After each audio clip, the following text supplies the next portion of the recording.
అందరికీ నమస్కారం. హైదరాబాద్ సిటీ పోలీస్లో జరుగుతున్న ఒక కొత్త క్రైమ్ హైబ్రిడ్ సైబర్ ఫ్రాడ్ అని చెప్పి మనం చెప్పొచ్చు. ట్రెడిషనల్ క్రైమ్ లో ఇన్వాల్వ్ అవుతూ సైబర్ క్రైమ్ చేసే ఒక ముఠాని సైబర్ క్రైమ్ పోలీస్ ఆఫీషియల్స్ పట్టుకోవడం జరిగింది.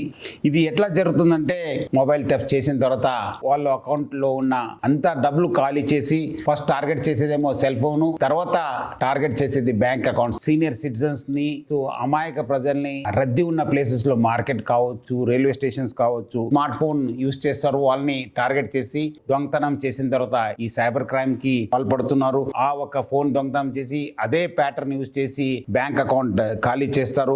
ఒక మెయిన్ పద్ధతి ఏమంటే, వాళ్ళు ఒక కండక్టర్ నాటకం ఆడడము. ఈ ఓనరు నా ఫోన్ ఇది అని చెప్పి ఫోన్ చేసినప్పుడు ఆయన ఇమీడియట్లీ నేను ఆర్టీసీ కండక్టర్, ఆర్టీసీ డ్రైవరు, మీ ఫోన్ ఇక్కడ దొరికింది, మీరు మంచి చేశారు, నాకు ఫోన్ చేసి మళ్ళీ మీదే ఫోన్ అని చెప్పి ఎట్లా తెలుసుకోవాలి, మీరు మీ ప్యాటర్న్ చెప్పండి లేదా పాస్వర్డ్ చెప్పండి అని చెప్పి ఆయనకి అడగడంతోనే ఇమీడియట్లీ అవును నాదే ఫోను, మీకు ఈ ప్యాటర్న్ ఓపెన్ చేస్తే అది ఓపెన్ అవుతుంది, నా ఫోటో ఉంటుంది చూడండి అని చెప్పి వాళ్ళు చెప్పడంతోనే వాళ్ళు ఇమీడియట్లీ ఒక స్క్రీన్ ని ఓపెన్ చేయడం జరుగుతుంది. సెకండ్ పద్ధతి ఏం చేస్తారంటే, ఓనర్ వెరిఫికేషన్ నాటకం ఆడతారు. వాళ్ళు చాలా మంది వచ్చి అడుగుతున్నారు, మీరే ఓనరా అవునా కాదు అనడానికి మీరు ప్రూవ్ చేయండి, మీ ప్యాటర్న్ చెప్పండి, సో దట్ మనము ఆ ప్యాటర్న్ లేదా పాస్వర్డ్ చెప్తే అది ఓపెన్ అయితే మీదే ఫోన్ అని చెప్పి ధృవీకరిస్తానని చెప్పి వాళ్ళ దగ్గర నుంచి ఆ ఒక ప్యాటర్న్ కావచ్చు, ఒక పాస్వర్డ్ చేసుకున్న తర్వాత మళ్ళీ వాళ్ళు ఏదో అన్లాక్ అయిన తర్వాత మీకే ఇప్పిస్తానని చెప్పి ఒక కండక్టర్ నాటకం ఆడడము. సెకండ్, ఓనర్ వెరిఫికేషన్ నాటకం ఆడి గ్యాలరీలో ఉన్న ఫొటోస్ కావచ్చు, గ్యాలరీస్ లో ఉన్న కాన్ఫిడెన్షియల్ ఇన్ఫర్మేషన్,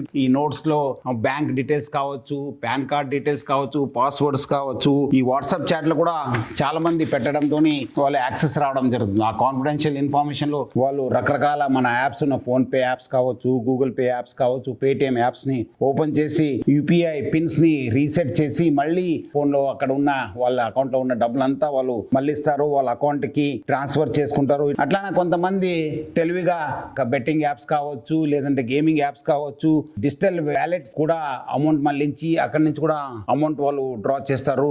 అట్లానే కొంతమంది మ్యూల్ అకౌంట్స్ ద్వారా అమౌంట్స్ ట్రాన్స్ఫర్ చేసి అక్కడి నుంచి కూడా వాళ్ళు డబ్బులు విత్డ్రా చేసుకొని కూడా వాళ్ళు ఈ సైబర్ ఫ్రాడ్ లో ఇన్వాల్వ్ కావడం జరుగుతుంది. ఈ సామాన్య నేరం కాదు, ఇది ఒక చాలా ఆర్గనైజ్డ్ గా జరుగుతుంది.